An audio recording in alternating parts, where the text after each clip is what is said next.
Star film maker Atlee social మీడియాలో ట్రోల్స్కు గురవ్వడం కొత్తేమీ కాదు.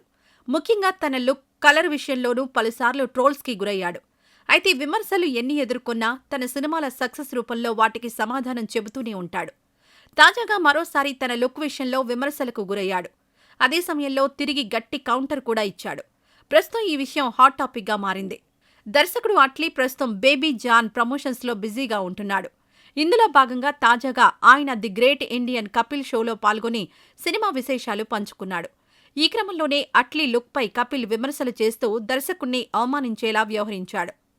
కథ చెప్పడం కోసం ఎవరినైనా స్టార్ హీరోను మీరు కలిసినప్పుడు వాళ్ళు అట్లీ ఎక్కడా అని అడుగుతారా అని కపిల్ వెటకారంగా ప్రశ్నించాడు. దీంతో అతడి మాటల్లోని అర్థాన్ని అర్థం చేసుకున్న అట్లీ తనదైన స్టైల్లో గట్టి కౌంటర్ ఇచ్చాడు. మీరెందుకు ఈ ప్రశ్న నన్ను అడుగుతున్నారో నాకు అర్థమైంది. మీ ప్రశ్నకు నా సమాధానం ఒక్కటే. టాలెంట్ ఉన్నప్పుడు మనం ఎలా ఉన్నామనేది పెద్ద విషయం కాదు. నిజం చెప్పాలంటే దర్శకుడు ఏఆర్ మురుగదాస్కు నేను కృతజ్ఞతలు చెప్పాలి. మొదటిసారి ఒక కథతో ఆయన వద్దకు వెళ్ళినప్పుడు ఆయన కేవలం నా స్క్రిప్ట్ గురించే ఆలోచించారు తప్ప నా లుక్ ఎలా ఉందనేది చూడలేదు. నా కథపై నమ్మకం ఉంచి నా మొదటి రాజారాణికి ప్రొడ్యూసర్గా చేశారు. స్క్రిప్ట్ అడిగారు తప్పించి నేనెలా ఉన్నది, నా వయసేంటి అని చూడలేదు. హృదయంతో మనుషులను జడ్జ్ చేయడం అంటే అది. కాబట్టి ప్రపంచం మొత్తం కూడా మన పనినే చూడాలి. రూపం ఆధారంగా మనల్ని అంచనా వేయకూడదు అని అట్లీ ఇచ్చిన సమాధానం ఆడిటోరియంలో గట్టిగా పేలింది. ఒక్కసారిగా అంతా నిలబడి క్లాప్స్ కొట్టారు.